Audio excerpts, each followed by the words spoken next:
Mr. Smith goes to the doctor's office to collect his wife's test results. The lab tech says to him, "I'm sorry, sir, but there has been a bit of a mix-up and we have a problem. When we sent the samples from your wife to the lab, the samples from another Mrs. Smith were sent as well, and we are now uncertain which one is your wife's. Frankly, that's either bad or terrible." "What do you mean?" "Well, one Mrs. Smith has tested positive for Alzheimer's disease and the other for AIDS. We can't tell which is your wife." "That's terrible. Can we do the test over?" asked Mr. Smith. "Normally, yes, but you have an HMO and they won't pay for these expensive tests more than once." "Well, what am I supposed to do now? The HMO recommends that you drop your wife off in the middle of town. If she finds her way home, don't sleep with her." So these two ladies walk into a mortician's office. The first woman says to the mortician, "I've got my husband here in his very best blue suit, but what I'd really appreciate is if you could have him in a black suit for the funeral. Here's a blank check. Use whatever you need. I just want him in a black suit." The mortician agrees and thanks the woman, and the first woman leaves. Now the second woman comes in and says, "I know I brought my husband wearing a black suit, but I've always really loved him in blue. Is there any way you can have him in a blue suit for his funeral?" The mortician assures her that it's not a problem, and the second woman thanks her and leaves. A few days later, the mortician shows up at the first man's funeral, and his widow walks up and says, "Thank you so much for doing this. My husband looks wonderful in the black suit you found him." The mortician replies, "Of course I was happy to do it, and here's your check back. No, I really appreciate it, and I want to pay you. Just take whatever you need." "Oh, no, really. It didn't cost me anything. You see, right after you came in, a woman showed up with her husband in a black suit, and she wanted him wearing blue. So, in the end, all I had to do was switch the heads." Kevin had just gotten a new car and was out for a drive when he accidentally cut off a truck driver. Truck driver motioned for Kevin to pull over. When Kevin did, the driver got out of his truck and pulled a piece of chalk from his pocket. He drew a circle on the side of the road and gruffly commanded to Kevin, "Stand in that circle and don't move." He then went to Kevin's car and cut up its leather seats. When he turned around, Kevin had a slight grin on his face, so the driver said, "Oh, you think that's funny? Watch this." He gets a bat out of his truck and breaks every window in Kevin's car. When he turns and looks at Kevin, he has a smile on his face. Driver is getting really mad. He gets his knife back out and slices all its tires. Now Kevin is laughing. The truck driver is really starting to lose it. He goes back to his truck and gets a can of petrol, pours it on Kevin's car, and sets it on fire. He turns around and Kevin is laughing so hard he is about to fall down. "What's so funny?" the truck driver asked. Kevin replied, "Every time you weren't looking, I stepped outside the circle." A blonde got caught in a blizzard. It was snowing heavily and blowing to the point that visibility was almost zero when the little blonde got off work. She made her way to her car and wondered how she was going to make it home. She sat in her car while it warmed up and thought about her situation. She finally remembered her dad's advice that if she got caught in a blizzard, she should wait for a snowplow to come by and follow it. That way she would not get stuck in the snowdrift. This made her feel much better, and sure enough, in a little while a snowplow went by and she started to follow it. As she followed the snowplow, she was feeling very smug as they continued, and she was not having any problem with the blizzard conditions. After quite some time had passed, she was somewhat surprised when the snowplow stopped and the driver got out and came back to her car and signaled for her to roll down her window. The snowplow driver wanted to know if she was all right, as she had been following him for a long time. She said that she was fine and told him of her dad's advice to follow a snowplow when caught in a blizzard. The driver replied that it was okay with him and she could continue following if she wanted, but he was done with the Walmart parking lot and was going over to the Kmart next. Old lady gets into a Mercedes-Benz taxi cab. As she hops in, the driver asks her where she's going. She gives him an address as she's just arrived in town to visit family. They keep going for a bit when the old lady notices the very characteristic Mercedes-Benz ornament emblem mounted on the hood. "So what is that thing for?" she asks the driver. The driver sees this as a chance to prank the old woman for some laughs. "That's a sight that I had installed so I can aim my targets better," he answers. "What do you mean by targets?" she asks. "Well, you see that cyclist over there cycling along the road? Well, I hate those cyclists, so I'm going to run over him." As the woman gasps, he proceeds to accelerate and drive directly towards the unaware cyclist, but in the last moment, he turns the wheel to dodge the cyclist. But there's a loud sound that surprises the driver. "What was that sound?" he asks. "Well, you can say whatever you want about that fancy sight of yours, but if I hadn't opened the car's door, we wouldn't have hit that goddamn cyclist." A man wakes up hungover with no memory of coming home. He realizes he's fully clothed in bed. He sees one of the lamps on a bedside table is broken, and he smells like he was sick on himself. He sits up and sees muddy tracks leading to his bed. The man groans and holds his head, knowing he's going to be in big trouble with his wife. She then enters the bedroom with a glass of water and some aspirin. "Here, sweetie, you probably need this," she says, handing it to him. "Sounds like you had a fun night. When you feel like it, I have your favorite breakfast in the kitchen. You can lie back down and I'll bring it to you in bed. I had my mom pick up the kids so you can have some peace and quiet. And after you clean up and feel better, I was thinking we could fool around and I'll do that thing for you that you like." The man is baffled that she is being so nice to him. Suspicious, he asks what happened last night. "Around 2 a.m., I was woken up by you trying to unlock the door.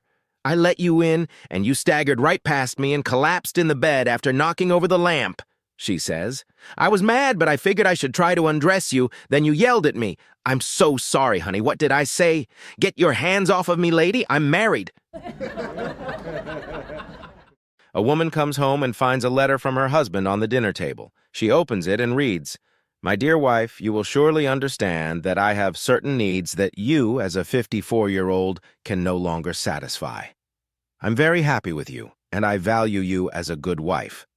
However, after reading this letter, I hope you will not wrongly interpret the fact that I will be spending the evening with my 18-year-old secretary at the Comfort Inn. Please don't be upset. I shall be back before midnight." When the man came home late that night, he found a reply to his letter on the dining room table. "My dear husband, I received your letter and thank you for your honesty about my being 54 years old. I would like to take this opportunity to remind you that you are also 54 years old. I would like to inform you that while you read this, I will be at the Hotel Fiesta with Michael, one of my students, who is also an assistant tennis coach. He is young and virile, and, like your secretary, he is 18. You, being a successful businessman with excellent knowledge of math, will understand that we are in the same situation, although with one small difference. 18 goes into 54 a lot more times than 54 goes into 18. As the man made his way to his seat at the World Cup final, he couldn't help but feel excited. But as he sat down by the pitch, he noticed the seat next to him was empty. "What a waste," he thought to himself. "Who would have a seat like this and not use it?"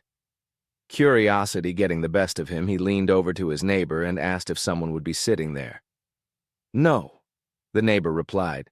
"The seat is empty." The man couldn't believe it. "This is incredible," he exclaimed. "But seriously, who in their right mind would pass up the chance to watch the World Cup final from this seat?" That's when the neighbor dropped a bombshell. "Actually, the seat belongs to me. I was supposed to come with my wife, but she passed away. This is the first World Cup final we haven't been to together since we got married." The man's heart sank. "Oh, I'm so sorry to hear that. That's terrible." But then he had an idea. "Couldn't you find someone else to take her seat? A friend, relative, or even a neighbor?" The neighbor shook his head. "No," he said. "They're all at the funeral." Reporter to the old guy sitting next to his wife. "What's your secret for 80 years of happy and successful marriage?" The old man replied, "I'm going to tell you a story. 75 years ago, we were on a trip. We were horseback riding, just two of us. Out of nowhere, her horse went crazy and threw her off on the ground. She calmly got up, cleared herself of dust, and facing I've horse said, 'That's one.' Then got back on the horse, and we continued our riding.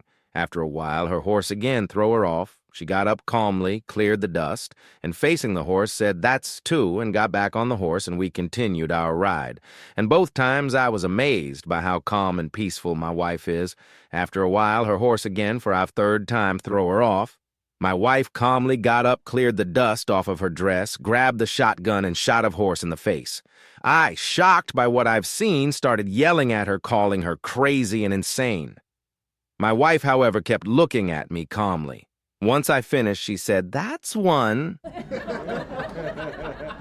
A retired couple sitting at home was reliving their 50 years of marriage together. The wife finally had gotten the courage to ask, "What's the cigar box under the bed you told me to never open?" The husband sat a moment and then got up, abruptly leaving the room. When he returned, he had the cigar box. He sat down and opened it. Inside, there were 3 $50 bills. I wasn't always the man I am today. I haven't always been faithful. Times were tough when we were younger, and it caused us to struggle even more, but every time I was unfaithful, I put $50 in this box to remind myself how much I was hurting us. The wife sat silent a few minutes. She had tears in her eyes when she stood up and went outside. As she drove away, her husband feared he may have hurt her too badly for their marriage to survive. To his surprise, she returned after a while. She had a jar with $50.05 in it. She explained that she also had been unfaithful and made the gentleman leave something behind so she too would have a reminder. The husband seemed saddened and relieved, but confused, all at the same time. The wife asked for his reaction. "I don't understand. Who's the AH that left 5 cents? What do you mean? They all left 5 cents. A prostitute visits the doctor. Prostitute: "Doc, I think that I am pregnant." Doctor: "Do you know who the father is?" Prostitute replies, "Oh, doc, if you ate a can of beans, would you know which one made you fart?" 2 sisters, one blonde and one brunette, inherit the family ranch. Unfortunately, after just a few years, they are in financial trouble. In order to keep the bank from repossessing the ranch, they need to purchase a bull so that they can breed their own stock. The brunette balances their checkbook, then takes their last $600 out west to another ranch where a man has a prize bull for sale. Upon leaving, she tells her sister, "When I get there, if I decide to buy the bull, I'll contact you to drive out after me and haul it home." The brunette arrives at the man's ranch, inspects the bull, and decides she does want to buy it. The man tells her that he can sell it for $599, no less. After paying him, she drives to the nearest town to send her sister a telegram to tell her the news. She walks into the telegraph office and says, "I want to send a telegram to my sister telling her that I've bought a bull for our ranch. I need her to hitch the trailer to our pickup truck and drive out here so we can haul it home." The telegraph operator explains that he'll be glad to help her, then adds, "It's just 99 cents a word." Well, with only $1 left after paying for the bill, the brunette realizes that she'll only be able to send her sister one word. After thinking for a few minutes, she nods and says, "I want you to send her the word comfortable." The telegraph operator shakes his head. "How's she ever going to know that you want her to hitch the trailer to your pickup truck and drive out here to haul that bull back to your ranch if you send her the word comfortable?" The brunette explains, "My sister's blonde. She'll read it slowly." A teacher told her young class to ask their parents for a family story with a moral at the end of it and to return the next day to tell their stories. In the classroom the next day, Joe gave his example first. "My dad is a farmer and we have chickens. One day we were taking lots of eggs to the market in a basket on the front seat of the truck when we hit a big bump in the road. The basket fell off the seat and all the eggs broke. The moral of the story is not to put all your eggs in one basket." "Very good," said the teacher. Next, Mary said, "We are farmers too. We had 20 eggs waiting to hatch, but when they did, we only got 10 chicks. The moral of this story is not to count your chickens before they're hatched." "Very good," said the teacher again, very pleased with the response so far. Next, it was Barney's turn to tell his story. "My dad told me this story about my Aunt Karen. Aunt Karen was a flight engineer in the war and her plane got hit, She had to bail out over enemy territory, and all she had was a bottle of whiskey, a machine gun, and a machete. "Go on," said the teacher, intrigued. Aunt Karen drank the whiskey on the way down to prepare herself. Then she landed right in the middle of 100 enemy soldiers. She killed 70 of them with the machine gun until she ran out of bullets. Then she killed 20 more with the machete till the blade broke, and then she killed the last 10 with her bare hands. "Good heavens," said the horrified teacher. "What did your father say was the moral of that frightening story?" The child said, "Stay away from Aunt Karen when she's been drinking." After a long stint in prison, Kathy managed to secure herself a job at a candy shop. She arrived on the first day wearing a proper yet practical dress. However, her first day was set to be retrieving candy at the front register. The first customer came, looked at the candy, and asked for licorice. This was on the top shelf, so Kathy had to climb up and down the ladder to get it. The second customer came, checked the candy shelf, and asked for peppermint. These were also on the top shelf, so Kathy had to climb up and down the ladder again. The following customers all also wanted the top shelf candy, forcing Kathy to spend all day going up and down the ladder. At the end of the day, Kathy went to the owner, George, to ask a question. "Hey, so may I ask, why is all the popular candy on the top shelf?" George looked her up and down. I don't think it's the candy. They might have wanted to see your undergarments." "Huh. Well, joke's on them. I don't even wear panties." This is something that happened in an old people's home. The people who live there have small apartments, but they all eat at a central dining room. One morning, one of the residents didn't show up for breakfast, so another guy's wife went upstairs and knocked on his door to see if everything was okay. She could hear him through the door, and he said that he was running late and would be down shortly, so she went back to the dining area. An hour later, he still hadn't arrived, so she went back up towards his room, and she found him on the stairs. He was coming down the stairs, but was having a hard time. He had a death grip on the handrail and seemed to have trouble getting his legs to work right. She told him she was going to call an ambulance, but he told her no. He wasn't in any pain and just wanted to have his breakfast. So she helped him the rest of the way down the stairs, and he had his breakfast. When he tried to return to his room, he was completely unable to get up even the first step, so they called an ambulance for him. A couple hours later, she called the hospital to see how he was doing. The receptionist there said he was fine.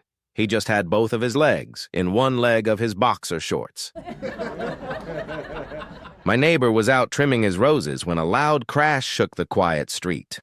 A silver sedan had bulldozed through his hedge like it was tissue paper and came to a screeching halt in the middle of his lawn. Startled, he dropped his shears and ran over to the car.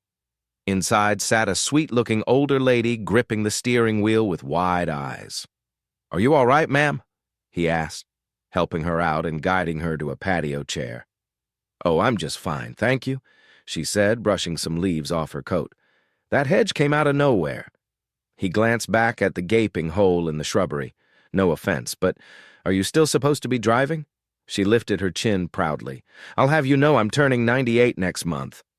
His jaw dropped. "And they still let you drive?" "Oh, honey," she said with a mischievous twinkle in her eye. "I don't even have a license anymore?" Now, fully confused, he asked, "Wait, what?" She leaned in and whispered like it was a family secret. "Last year, my doctor asked to see my driver's license. I gave it to him, and he calmly pulled out a pair of scissors, cut it up right there on the spot, and tossed it in the trash." Stunned, my neighbor blinked. "So what did you do?" "I thanked him for the recycling reminder," she grinned, "got back in my car, and drove myself home." Dave wanted a job as a signalman on the railways and was really excited when told to meet the inspector at the signal box for an interview. The inspector asks, "What would you do if you realized that two trains were heading for each other on the same track?" Dave says, "I would switch the points for one of the trains." "What if the lever broke?" asked the inspector. "Then I'd dash down out of the signal box," said Dave, "and I'd use the manual lever over there." "What if that had been struck by lightning?"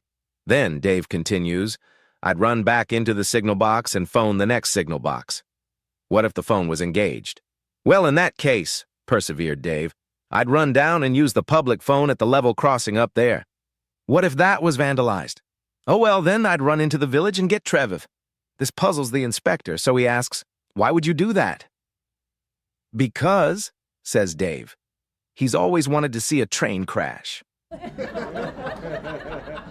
A guy walks into a bar with his pet monkey. He orders a drink, and while he's drinking it, the monkey is running wild. The monkey jumps up on the pool table and grabs the cue ball, sticks it in his mouth, and swallows it whole.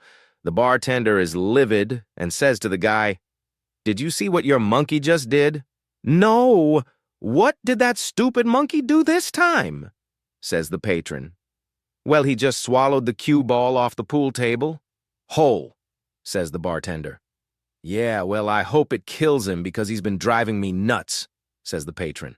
The guy finishes his drink and leaves. 2 weeks later, he comes back with the monkey. He orders a drink, and the monkey starts running wild around the bar again. While the man is drinking his drink, the monkey finds some peanuts on the bar.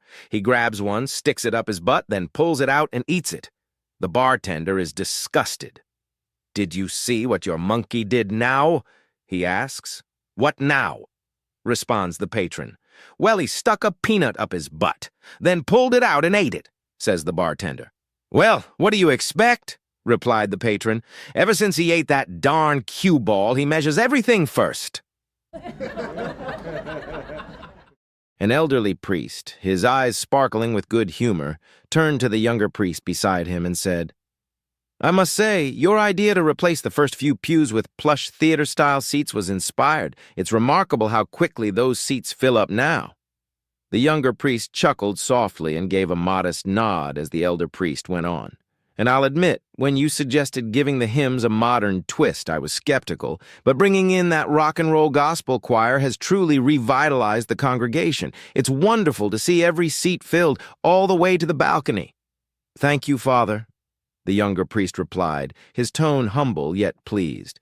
The elder priest patted him on the shoulder, his expression kind. "Your enthusiasm and fresh ideas have been such a blessing to our parish.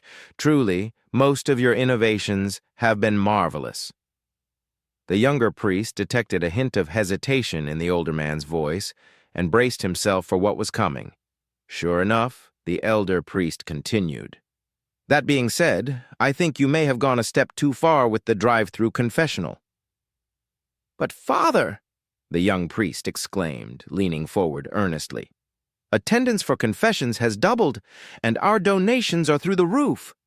The elder priest stroked his chin thoughtfully. "Yes, I've noticed. Your efforts haven't gone unappreciated, believe me. But the flashing neon sign on the roof that says, 'Confess and drive away.' Well, let's just say it's a bit much." A few days ago, I received a friend request on Facebook from an attractive guy about 29 years old. I was curious.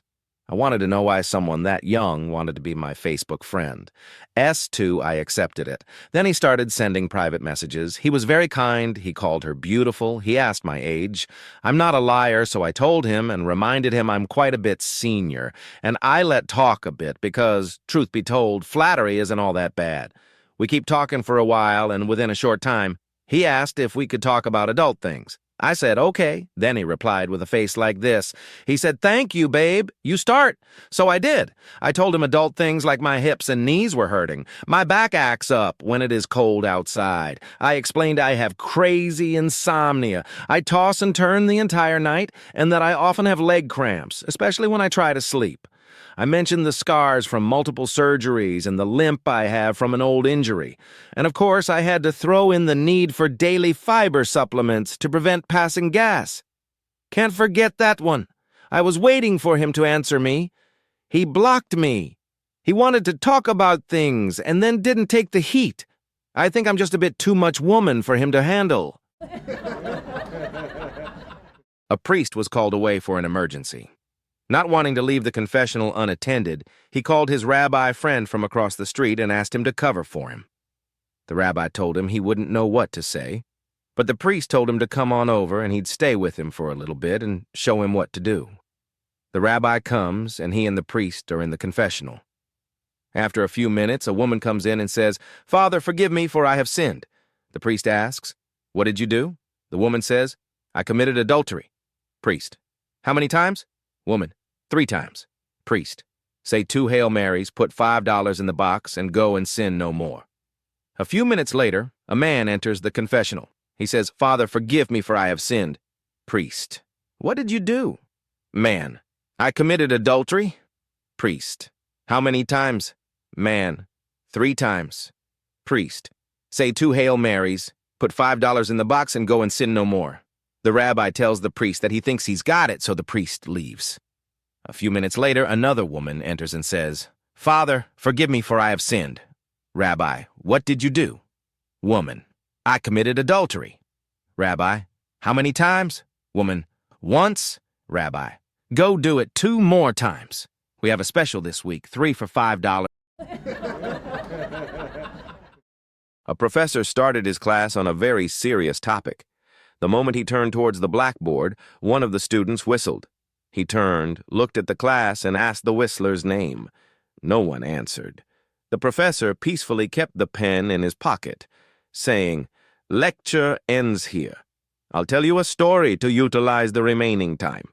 Everyone became interested. Last night I tried hard to sleep, but it was miles away from my eyes, so I thought I'd better get petrol in my car, which will save my time next morning and might induce sleep.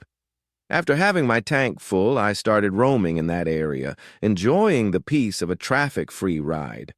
Suddenly, on the corner, I saw a girl who was as young and beautiful as the clothes she was wearing. Must have been returning from a party. Out of courtesy, I turned my car towards her and asked if I may be of any help. She asked me if I could drop her at her home. She'd be very obliged, to which I agreed. She sat in the front seat with me. We started talking, and to my amazement, she was very intelligent and had control over many topics that many youngsters don't. When we reached her address, she admitted my courteous nature and behavior and accepted that she had fallen in love with me. I also admired her intelligence and beauty and admitted that I've also started liking her. I told her about my job as a professor in the university. The girl asked for my number, which I gave her willingly. Then she asked me a favor, which I couldn't have denied naturally. She said that her brother is a student in the same university and asked me to take care of him since we'll be in a long relationship now. I asked the name of the student. She said that I'll recognize him with one of his very prominent quality. He whistles a lot. All eyes in the classroom turned towards the boy who had whistled. The professor said, I didn't buy my PhD in psychology. I earned it. Oya, come out, you stupid fool! The newlywed farmer and his wife were visited by her mother, who immediately demanded an inspection of the place. The farmer had genuinely tried to be friendly to his new mother-in-law, hoping that it could be a friendly, non-antagonistic relationship. All to no avail, though, as she kept nagging them at every opportunity, demanding changes, offering unwanted advice, and generally making life unbearable for the farmer and his new bride. While they were walking through the barn during the forced inspection, the farmer's mule suddenly reared up and kicked the mother-in-law in the head, killing her instantly. It was a shock to all, no matter their feelings toward her demanding ways. At the funeral service a few days later, the farmer stood near the casket and greeted folks as they walked by. The pastor noticed that whenever a woman would whisper something to the farmer, he would nod his head yes and say something. Whenever a man walked by and whispered to the farmer, however, he would shake his head no and mumble a reply. Very curious as to this bizarre behavior, the pastor later asked the farmer what that was all about. The farmer replied, the women would say, what a terrible tragedy, and I would nod my head and say, yes, it was. The men would ask, can I borrow that mule? And I would shake my head and say, can't, it's all booked up for a year. The only cow in a small town in Ireland stopped giving milk. Then the town folk found they could buy a cow in Scotland quite cheaply, so they brought the cow over from Scotland. It was absolutely wonderful. It produced lots of milk every day, and everyone was happy. They bought a bull to mate with the cow to get more cows, so they'd never have to worry about their milk supply again. They put the bull in the pasture with the cow, but whenever the bull tried to mount the cow would move away. No matter what approach the bull tried, the cow would move away from the bull, and he was never able to do the deed. The people were very upset and decided to go to the vet, who was very wise, tell him what was happening, and ask his advice. Whenever the bull tries to mount our cow, she moves away. If he approaches from the back, she moves forward. When he approaches her from the front, she backs off. If he attempts it from the one side, she walks away to the other side. The vet rubbed his chin thoughtfully and pondered this before asking, "Did you by chance buy this cow in Scotland?" The people were dumbfounded, since no one had ever mentioned that they had brought the cow over from Scotland. "You are truly a wise vet," they said. "How did you know we got the cow from Scotland?" The vet replied with a distant look in his eye. "My wife is from Scotland."